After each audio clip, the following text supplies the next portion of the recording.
In the last video, we defined a derivative or the slope for a parametric equation. And now I want to look at the arc length. I want to define that formula. I want to derive it. And I want to do kind of a similar thing as I did with the derivative. I want to look at some generic curve. So if I have just some parametric curve and 2 points, and I want then the length between those 2 points, or the arc length. The arc length. So what I do here is we have a formula for the arc length of some function of y with respect to x, right? Remember, that's defined like little s is equal to the integral from x0 to x1 of 1 plus the derivative squared dx. Okay. Oops. So really here, the derivative squared is now the new thing that we know how to handle with parametric equations. Right, so if my curve is defined by x equals x of t and y equals y of t, I want to find a new formula then for my arc length. And the first thing we do really is try to replace this f prime, right? We know the derivative now of a function that's defined parametrically. That's a parametric equation. But first, I need to think about the bounds, right? Those are bounds. This integral is all in terms of x. So those bounds are in terms of x, but we know the derivative of a parametric equation is given as a function of t. So that means when I change all this, when I look at the arc length of this parametric equation, it's probably going to be in terms of t. All right, we'll see that happens. So the first thing I want to do is change these bounds. I know I'm going to plug in that derivative, dy dt over dx dt. And again, that's a derivative in t, so the bounds have to be in t as well when I substitute that derivative in there. If x equals x0 to x equals x1, I'm just going to change some notation here and say this is when t is a and t is b. Okay? So really just a change in notation. It's a little semantical, but again, what I get should be in terms of t, so my bound should also be in t. Okay, so here's my arc length. I'm going to change the bounds to a to b in terms of t, and I'm also going to substitute in my derivative. So integral from a to b of 1 plus dy dt divided by dx dt, both of those squared, and then dx. Oops, sorry, a little far. And then, of course, the square root.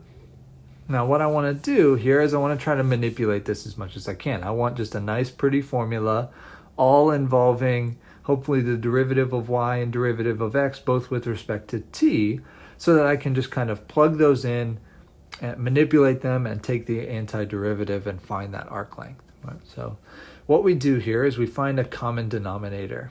Basically, we just do some algebra to manipulate this. Okay, so what happens?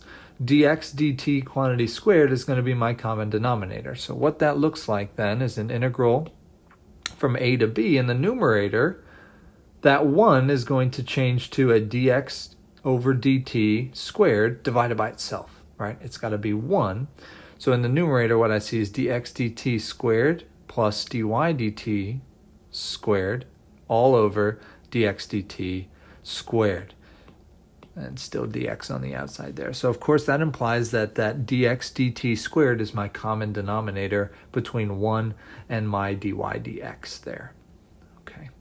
So now what happens in our manipulation, I've got one term in the denominator under that radical, right? So what I can do is I can actually take the square root of that dx dt squared in the denominator, and dividing, I can then multiply by the reciprocal. So what we see is this term down here is going to flip upside down and come outside of the radical as dt over dx. So that's the square root of dx dt squared and then the reciprocal. The radical stays the same.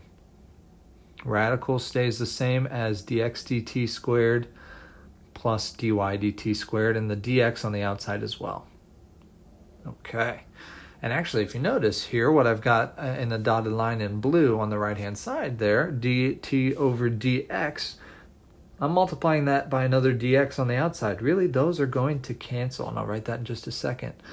So what we see here is an integral. I just need more room. S is equal to the integral from a to b of dx, square root of dx dt squared plus dy dt squared. Cancel those dx's, and I just have a dt. That is my formula for the arc length of a parametric curve, or a function defined with parametric equations. Okay, and I want to use this in an example here. So let me just get that set up. Find the arc length of x of t equals t and y of t equals 2t from t spanning from 0 to 1. All right, so we've got just a little window for t there, only one whole unit for t, and I want to find the arc length. So what I do is I look at my integral. S is equal to the integral from a to b of square root of dx dt squared plus dy dt squared, all with respect to t. So all I have to do is then find the derivative of x and y with respect to t, plug in my bounds, a and b, those will just about always be given to you, and then evaluate the integral. Okay, so here we go. Derivative of x with respect to t is 1, or x prime of t is 1. And derivative of y with respect to t is just a 2. Plug those guys in here along with my bounds, and that's the integral that I see. All right, so the bounds should be from 0 to 1. Those are given. dx dt is 1. dy dt is 2. Square both of those and add them together. Under my radical, I should see just a 5. And integrate that with respect to t. So everything on the inside just boiled down to a constant, right? That square root of 5 there, that's just a number. So really all I'm integrating is a constant with respect to t. That should be square root of 5 times t from 0 to 1. Evaluate, plug in 1, subtract what you get when you plug in 0. 1 minus 0 is 1. That's just square root of 5. The arc length of my curve from 0 to 1 is square root of 5 units. Okay, that's it. We just have a new formula to plug and play. Now, in the past, I have given this formula to you on exams and assessments. I'm not sure exactly how that'll happen with our assessments being online. I might still give it to you. I might not. So as of now, try to commit that to memory. Integral from a to b of square root dx dt squared plus dy dt squared, all with respect to t. Okay, let's do another example. So same type problem. Find the arc length of x equals t squared and y equals 1/3 t cubed minus t from 0 to 2. All right, so a very similar problem, similar wording. I won't really change the wording of these too much. Find the length of curve or find the arc length is really the two types of terminologies we use here. And there's my integral formula again. So all I need is dx dt and dy dt. So I go through. X prime is 2t, y prime is t squared minus 1. So my integral becomes then integral from 0 to 2, square root of 2t squared plus t squared minus 1 squared dt. Okay, so now just to manipulate, right? I can square both of those. A lot of these will require a little bit of algebra in between. Some distributing, some factoring. Really, that square root in the integral usually causes us a lot of problems, right, in terms of the integration. You could potentially do this with like some sort of trig sub, but most of the time it will boil down relatively nicely with algebra. 2t squared is a 4t squared, plus I expand that binomial to get that polynomial there, t to the fourth minus 2t squared plus 1, and then with respect to t. Okay.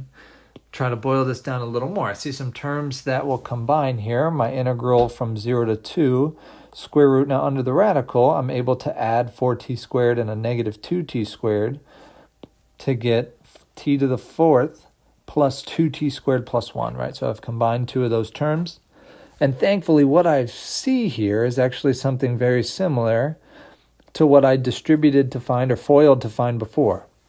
And what I can say is that t to the fourth plus 2t squared plus 1 actually factors to t squared plus 1 squared. So under the radical, that's a wonderful thing, right? I've got something squared and then inside a square root. So the square and the square root are going to take care of one another. They're going to cancel out. And really then all I have, my integral becomes square root of t squared plus 1 quantity squared. Those drop out. I have from 0 to 2 of t squared plus 1 dt, which is a quick, easy antiderivative. Should be t cubed over 3, or 1/3 t cubed plus t from 0 to 2. Plug in 2 for t, minus what you get when you plug in 0 for t. Equals, what I have is then 2 cubed is 8, times a third is 8/3, plus 2, minus that whole second term just disappears, right? That's all 0. And this, of course, simplifies. 8/3 plus 2 should be 14/3. And that's my arc length. So most of these are really pretty straightforward. You need x prime of t, or dx dt, and dy dt. Square them both, add them together, take the square root. Usually there's some algebra involved. Try to work through some of the ones in the book, the suggested problems in this section 10.3, both with finding derivatives and slopes, and also with finding some arc length. Okay, thanks for watching.